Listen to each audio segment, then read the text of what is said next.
Hey, everybody, we are coming to you tonight for the first podcast from the Solo Series Top 100.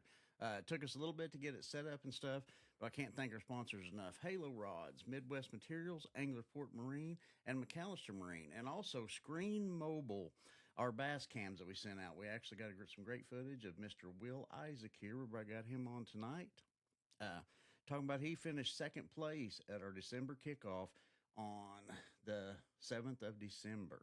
And it was a pretty exciting time. And Will, you actually first fished the initial 2024 uh, Solo Series Top 100 and had a little bit of a tough time that year on it. I'll let you talk Yeah, about this. yeah. I fished the first year he had it. Me and my team partner Matt Garrett both decided to jump in it, and it was kind of a new thing for me. I've only kind of stayed around my home lake, which is Stockton Lake, and we fished some team events around different lakes in the Ozarks, but I thought I'd give it a shot. And what I found out real quick was there was a lot to learn, and I got a little bit overwhelmed. Um, with some of the lakes and thinking I had to do stuff that wasn't in my game and it was definitely a learning curve. And last year I took the year off, wanted to fish it, but my wife has a surgery Mm-hmm. and took the year off and you and I stayed in contact and that was probably one of the best things I did because I stayed right back at the house and kind of got back to the way I like to fish and stopped overdoing it with information and just kind of got back to my roots a little bit and that's how I wanted to approach this season. So real happy with the finish and ready for the whole year. So Oh, and it is like you said. A lot of people, everybody puts so much emphasis on that first tournament. I mean, getting in it, getting it done, and everything. And it is good to have a good start because I mean, we had 25 or 22 guys that zeroed in that tournament. Does not mean that you're out of it, but you put so much anxiety on yourself and everything else. And like me and you talked quite a bit about your first season fishing with us. And Will is an excellent angler, got several tournament wins and stuff. Especially, and you've only tournament fished for what, 5 to 6 years now? I mean, yeah, I started with my dad in 2019. We yeah. fished when I was a kid and like everybody just wanted to jump back in it and kind of got ate up with it and then kind of rekindled the friendship with my team partner and from high school and just got the itch and it got stuck in me and here I am. I'm just ready for the next one. It seems like every week. So It is it's been an a good exciting experience. time, especially to do what you did. I mean, they was some heavy sticks or some heavy hitters Yeah. uh, in this by far, and especially now with it staying had to be qualified, staying in that top 70 just to be able to fish in 2027. Even put some more emphasis and a little bit more stress on everybody out there. But kind of go through how you prepared for this tournament coming on Truman, because Truman, you said, was pretty much your menace. That's what you'd had in the past with it. Yeah. Well, like I said, my team partner and I, we've been up there for a couple of different Joe Basses and had a little luck here and there, but Truman had always kind of had my number. And there was just something about it I just struggled and could not figure out, and it was a little overwhelming. It felt like it was very big, and it just seemed like the locals up there have such a an advantage of knowing you know where to go, what time of year, stuff like that. And I think I was just overdoing it a lot, and so going to this tournament, we actually fished the Joe Bass Invitational, the championship this year up there, and and didn't have a very good finish. And we kind of went back to some history stuff we had, and then when I got home, I thought, I'm not going to do that. I'm going to wipe this slate clean. There was no information about this tournament being in December, so that was, what I felt like was an advantage. And I think the first thing I did was I took all the waypoints I had from Truman on my graph and I deleted them all.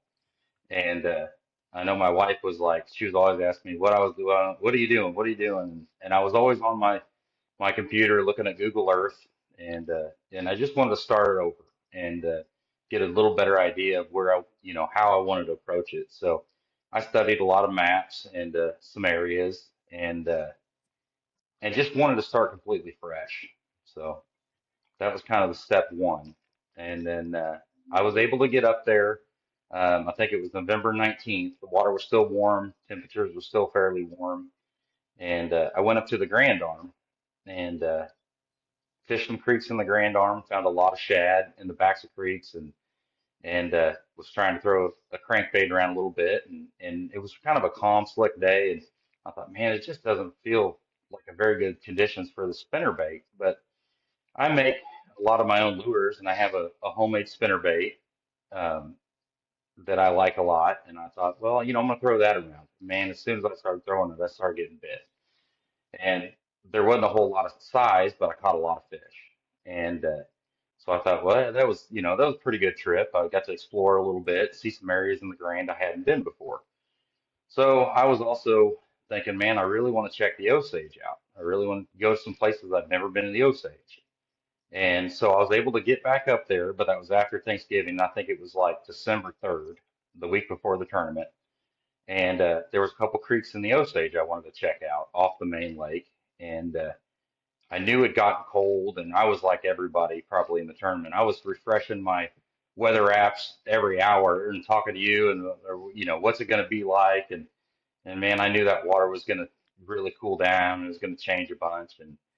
And the one thing I was surprised with when I got up there the third, my dad wanted to practice with, he wanted a day off, and he was like, "Hey, can I ride along?" I said, "Yeah, that's fine. We're probably not going to, set the hook a bunch, but we're going to explore a little bit." And one thing I noticed up there was the water was a lot cleaner than I expected it to be.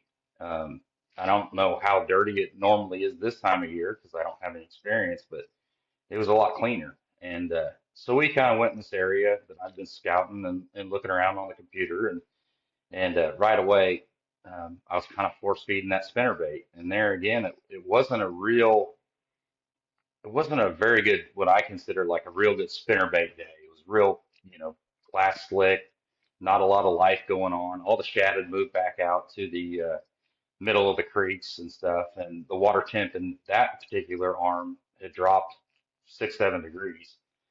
And I was trying to force feed it and caught a pretty solid keeper on it. And my dad was like, "Well, hey, well, if it was a tournament, what would you be doing?" Because he could tell I was starting to think about it.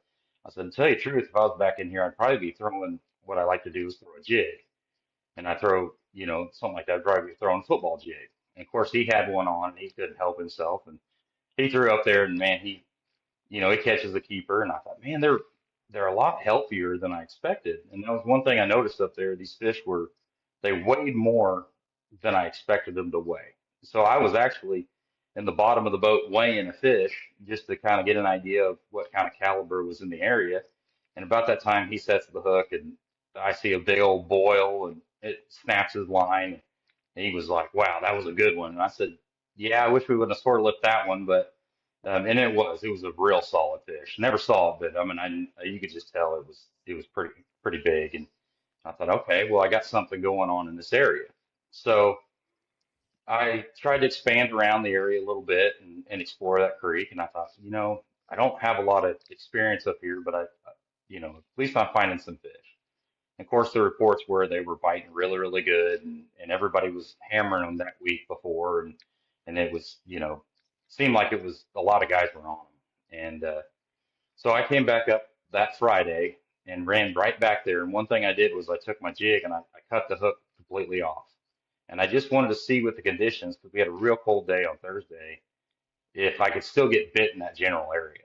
Yeah, when you say And cold day, we actually had it was down to like 10 to yeah, 12 degrees that night. And then it yeah, got to like 25, 26 for the high that Thursday. So we had a water yeah, temperature dropped 8 to 10 degrees. So, I mean, when he says cold yeah. front, yes, we had a major cold front come in. Yeah, I stayed home that day. I decided not to go back up. And then I was going to be up there, I guess it would have been Friday, Saturday, and then Sunday of the tournament. So got back up there Friday, went to that same area, no hook on the bait. And I thought, I just want to see if I can still get a few bites and just, because I felt like I was going to be able to catch a few keepers in there and maybe kind of explore and expand on that a little bit. And sure enough, just playing around, going to a couple different creeks, I think I had 8 bites in on the jig, and some of them were just hammering it, some of them were just kind of holding it. And it wasn't until the very end of the day in the Osage, I was kind of exploring around some other areas. I thought, man, the water, and I can't remember what the water temp actually was off the top of my head now, but I know I thought, man, that I just don't know if the spinnerbait thing's still going. And I threw up to the cedar tree and caught one in practice that was just about 4 pounds. Um, and it surprised me. It was real aggressive, hammered. I had to hit the tree, the edges of the tree, run it through there.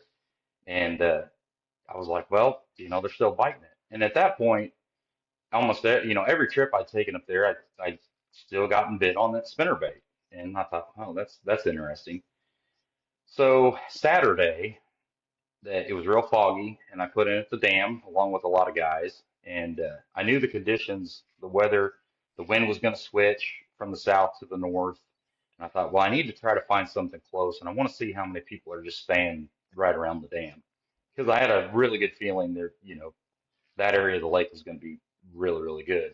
And I think one of the best things that happened to me was I threw a stick bait quite a bit on Saturday, and I know it was one on a stick bait, and I know that a lot of the top 10 were throwing or 20 were throwing a stick bait, and that was kind of what was going on. The best thing that happened, I think, for me was I did not get bit at all because that probably would have thrown me off just a little bit. And so there was really I didn't have a bite on Saturday. And I thought, wow, this might be a lot tougher of a tournament than I kind of expected. And I wasn't really going into it thinking, like, hey, I need this kind of weight, I need that kind of weight. My whole goal was just to catch a limit. And I knew it was going to be a grind and a mental deal and one of those things that you just got to keep your head in it and stay positive. And I knew it was going to be tough. And that's kind of how I felt about it. And I knew there was quality in the lake. If you could get a couple of them to bite, you were going to catch some weight possibly. So that's kind of how I approached it. I mean, I went to the dinner you provided, which was great. I really, the barbecue was fantastic. It was good camaraderie. It kind of like settled my nerves a little bit and kind of got me less thinking about what was going on in the water and relaxed. And I think Matt and we watched some college football that night and just kind of thought, all right, just relax and just enjoy it.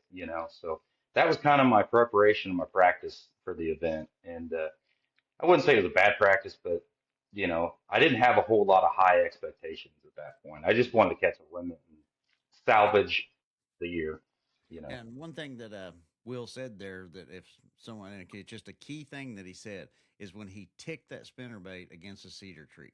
It actually, a lot of that time, just that straight reeling in, and I've seen Will fish, we've got it on video. He's moving that bait and stuff, but then you can see it when it's pulling into a tree or something or whatever, and it's hitting off of it and deflecting back or and it just changes that little bit of flash. The blade turns different or something like that to make those fish react and get a bite. So that's something that I'm going back on his story, but that's something to definitely take note of. But 100%. So it was definitely, it was something that, I really thought, going into the tournament that maybe that bite like I said, I had no experience up there hmm and I didn't know, really it's like, hey, is that really going to play a whole bunch, or if it was going to be something that was going to be slowing down because I know the water temp was falling really fast and I know they'll bite it all winter long. It's just one of those things I was like, well, do they want a stick bait? And, the fish will tell you. And that's one thing kind of going back to the first year I fished, I was trying to do stuff that just didn't seem to make sense just because. And, dock talk. I was going to let yeah, absolutely. And I was just going to let the lake and the fish kind of tell me what they wanted, I guess. And like I said, no bites on stick bait. So that was a big deal. So. Oh, that's good. And and it was lucky that we actually, the screen mobile bass cams that was provided for us, we got five of them going. Uh, Will's actually worked all day. Matthew uh, Peters, we had a problem with it around noon. It crashed on him. And Chris Bridges, we had one on his boat. It was actually in Chinese and on Super Zoom. We got some beautiful nostril photos. We got some great up close. I mean, I'm talking eyeball pictures on it. Will's video turned out great. It should be done by the end of this. Well, it'll actually go out. We'll probably tease it a little bit this week, and then we'll throw the whole episode out this weekend. But Will ended up coming in. He had 2027, and I actually took the lead because it was Bobby Albert had took the lead with 16 pounds, and then Brandon Rummel had come in with an 18-pound bag, which is a really good bag. And the weights had been, everybody thought it was going to, had talked it was going to take 20 to win, but it took a lot less to get a check than what a lot of people thought because the bite had been good, even with the cold front. And yesterday, talking to Kevin Smith and his wife, it's funny if you haven't been to one of the weigh-ins or if you haven't watched. I have a big bell that I ring. I got a big bass horn. Anyone that weighs a big bass, we ring it or honk it, and then on the when you take the lead, I ring the bell. Kevin Smith was saying down there that him and his wife, he said, we may have 20 pounds, I think. He said, I didn't weigh him. I didn't know. He said, I got two at the end of the day. And his wife said, well, 18 pounds is leading it. And then she said, I heard you ring the bell, and said, Will Isaac just took the lead. And she goes, I about fell in the lake down there. So, which is pretty, and I didn't know how that story took yesterday, but that's a pretty cool little story. So, makes for an exciting Yeah. time. Yeah, there's a lot going on in those weigh-ins, it seems like, and it's hard to keep track of, when you're getting your fish and stuff like that, what's leading and what's not. And you guys do a great job of kind of letting everybody know, and you usually have a pretty good idea by the time you go up there. And it was really good to see a lot of anglers stick around Hmm. and hang around the weigh-in and the camaraderie. And it's just a really good, I think it's a really great group of guys, very competitive, Yes. uh, but just a solid group of guys. And I want to say thank you to what you guys do, you Oh, and your thank you. staff, and having those kids come down and help with the bags is phenomenal. I Yes. mean, everything went off. Well, I thought was fantastic. No, thank you. So And a little different having a camera in my boat because that oh that was yeah, the first time for that, no, but and it worked out it good. was 'Cause like I unique. said, it was just a fluke deal. I was actually talking to Yeah. Will, and we was actually talking the week before because when the weather front come in, I mean, they was showing the weekend before. I mean, it completely changed. They was talking. I thought we're going to get this in. We're going to get this in. It's going to be 50, 60 degrees. Perfect. This is going to work. And then someone calls me and they said, have you seen the forecast? Yeah, I've seen it. No big deal. Well, then someone else calls me and I look at, I mean, they're talking for 18, 19 in the teens for the highs. And I thought, are you? So I'm thinking, we're going to have to reschedule. And I put a note out to everybody, hey, keep on board. We could be bumping it up Saturday, if not. And the bad thing is, if I'd had to reschedule, we'd have been at LOZ at Drake Harbor in July. That's what we was going to be going to. I mean, that's what and it's just there's so many other tournaments trying to stay off of it, everything, and that's why I was wanting to get it in. And it actually worked out that we was fortunate enough, we was able to get it in and get it done. And going back on Will said the anglers were tested that day. I mean, we had 56 degrees. We had record highs going up to it. We've had record highs again after the tournament. But going in to get tested like that, I mean, sending out, it was 40, it was 43 degrees that morning at 5 a.m. And come noon, I mean, it really started dropping. And at the weigh-in, it was 33 degrees with 35-mile-an-hour winds straight out of the north. I mean, it was miserable.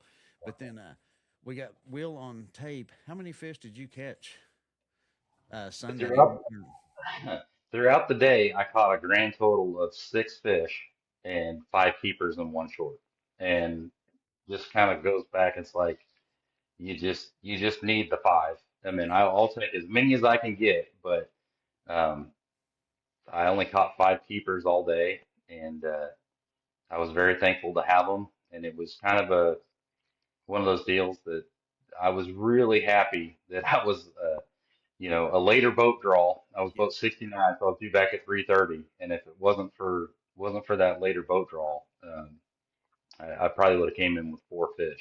So Yeah. that And was that was kind of the deal not to give up. even in the film, you can see the flights in front of him. Uh, and I don't know exactly where it is, but we've seen two or three, and I'm assuming they're running in because they're full tilt. They're heading to a weigh-in, I assume, because at the time thing. And Will's still out there, and you're seeing. I do 20 boats to a flight. It's a random type draw. Everybody, typically on Tuesday, I go ahead and send out the boat numbers the week of the tournament. You know who you are, and just like Kevin Smith said, at first when he seen he was 92, I think's what he was, and he was thinking, "Are you serious?" I mean, boat Noel, what it is, same thing. He thinks it was that later boat numbers what helped him. I mean, because he caught that 7-pounder at the end of the day on his. So I mean, and that's just the thing. Plus, then it also helps prepare the angler instead of just doing it the night before. You've got a week. Okay, well, am I going to start close or am I going to make a little run or whatever, and that kind of picked when you're going against 100 boats, especially in the conditions it was. Uh, did you have any competition? I mean, once you got to your area and started fishing, really, or Uh, so going into game day, like I said, really I didn't get bit on any sort of wiggle wart type bait, no stick bait bite, nothing close around there. But I had had a little history around kind of the dam and the Starrett area and kind of that general area. So I wasn't overly concerned with that, and I figured a lot of anglers were just going to stay close with the conditions. And from what I kind of gathered, that was where a lot of the guys in practice that were doing really well were doing that. And well, the only fish I had that I felt confident with were in the Osage, where I was going to go. So yeah, I don't know if you see it on the film, but I leave out of there with two rods on the deck, yeah? that spinnerbait and that jig. And the wind was, like you said, conditions were tough. And I went to that same spot, that starting spot in that creek, and was having trouble. I was throwing a half-ounce spinnerbait and was having trouble keeping Bob in contact because the wind was just rolling through that area. But I thought, if I can slow down, maybe I can get a bite or two. And actually made a change and went to a 3/4 ounce um, jig so I could keep the bottom contact. Hmm. In my first spot, I got where I had them bites. I had no bites, and I thought, okay, well, it's a long day. Just worry about getting one bite at a time, one bite at a time. And went to the next spot in the creek I found, and I was fishing pretty slow, and finally got a bite, and it was my first keeper, and it was I never finally yeah yeah it was And that's the way it you was feel too when you get that. yeah, oh, for sure. It was definitely a big relief because I think it was probably, I don't even know what time it was. It was, you know, maybe 8:30, 9 o'clock at that point. And, or no, I guess it would have been probably about 9:30, 10 o'clock. And I'd already fished through two areas. And, there was another competitor in the creek as well. And actually I saw him net several fish on the other side of the creek. And I thought, oh boy, but just worry about getting a bite yourself and just see what happens. And caught one that other fish I had, that other short was in that same area. Of course, it was a non-keeper, and so then I kind of went out of there and I stayed around the Osage and just kind of fished what I thought felt fishy, stuff that looked about right.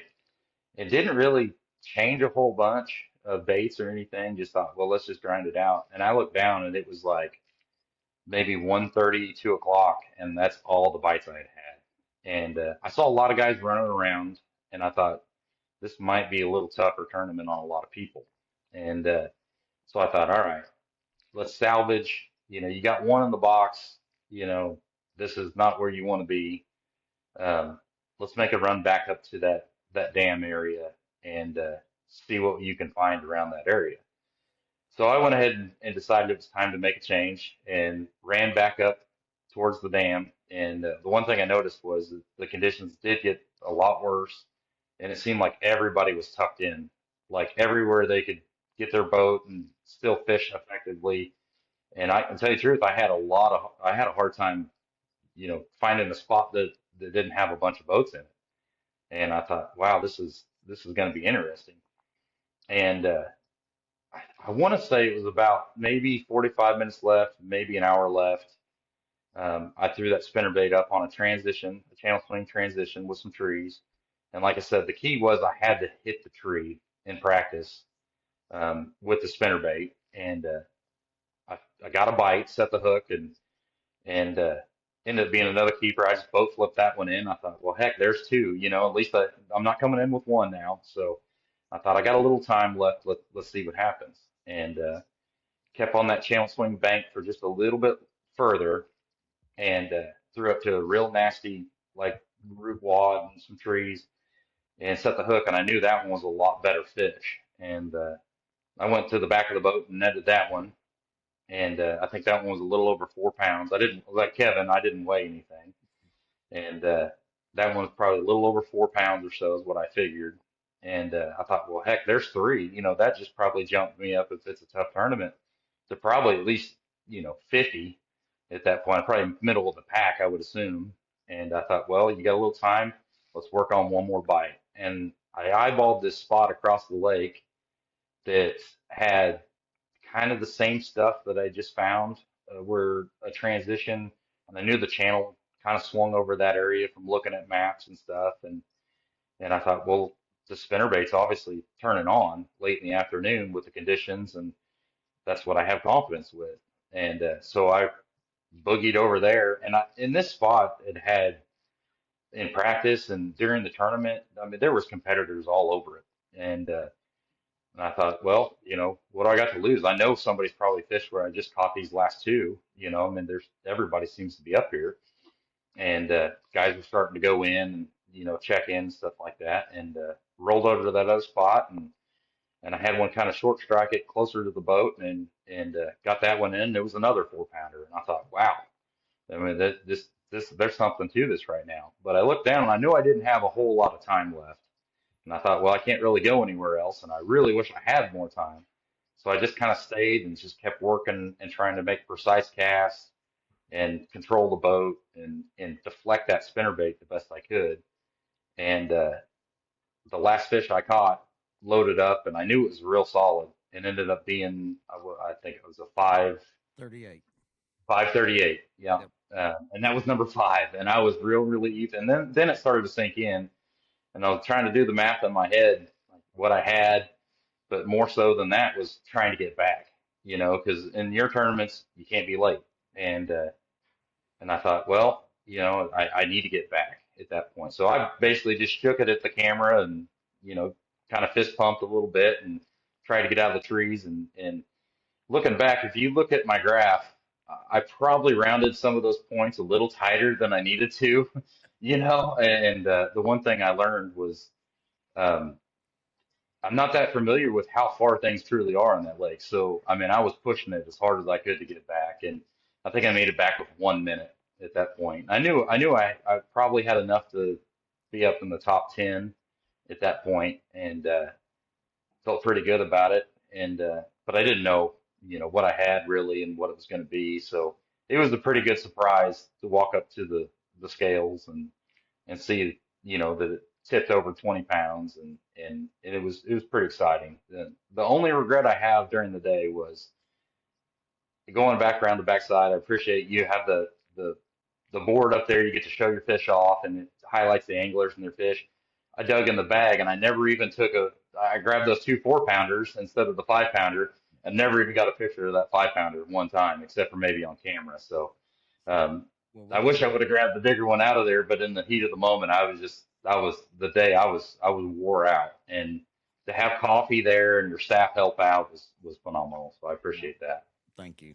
And no, I take great pride in our staff. I do. I think we do one of the best weigh-ins there is, and that's just me myself and I and all the staff. But no, and thank you to all the anglers. And it is. It makes for an exciting tournament. I mean, it did. I mean, to keep it up. I mean, for as nasty as it was, to still have 30 to 35 people, anglers still hanging around that wasn't in the check. I'm not talking the people that are in the check line. So we had close to 45 to 50 people hanging around the weigh-in is pretty awesome. So that says Yeah. something there. As cold and miserable as it was, and folks, it was miserable. It was Yep. 30-mile-an-hour winds, and it was, uh, you know, 30 degrees. It was like the front we had come in today. I mean, or yesterday. It was just absolutely miserable on the anglers, and for them to stick with it. It's just like Will did, and we've got it on film. It's got some great footage of him. And the biggest thing is not giving up. I mean, sticking with it. Do we lose something, Will?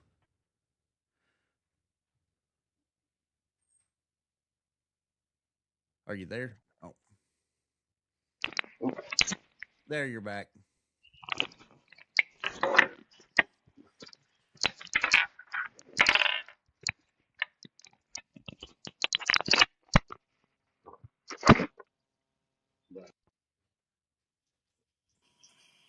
I think we're losing us. There we Yeah. are. You're back now. Yeah. I think my headphones died. Oh, okay then. Sorry. No, that's no problem. But first one, guys, I want to congratulate Will again for taking second place in our season kickoff with 2027. Took home a little over $3,800 for second place in that tournament. Guys, I really don't think you can beat for the entry fee, the angler recognition that we try to do, and everything else. Go ahead and give a thing out now. We'll be doing live feeds.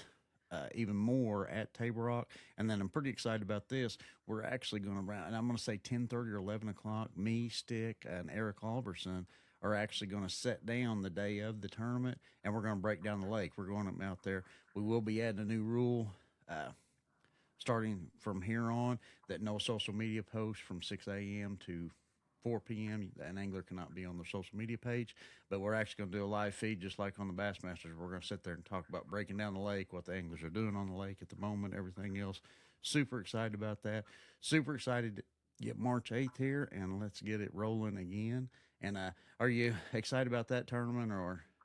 Yeah, I really am. I think that that's going to be a really good tournament at a really good time of year. I think it's going to be, some of the guys, like you said, some of the guys that maybe struggled up at Truman will have a really good chance to maybe make a big bounce back. And it's going to take catching some fish to make that happen. And yeah, I'm pretty excited for it. It's going to be a good tournament. Should be a really good tournament. Well, Will, thank you for coming in tonight, and we should have this posted tomorrow. So, Yeah. Yeah. all Thank you very much, Randy. I appreciate you having me on. And, I mean, if somebody can, listen to this and maybe get something out of it, that's all kind right, of important. And like I said, thank you again for all the stuff that you and your staff are doing. And, thank I you. appreciate it. And Merry Christmas and Happy New Year. All right, you too. Good. Yep. Have a happy New Year. Thank you, Thank Will. you. Bye. Yep. Bye.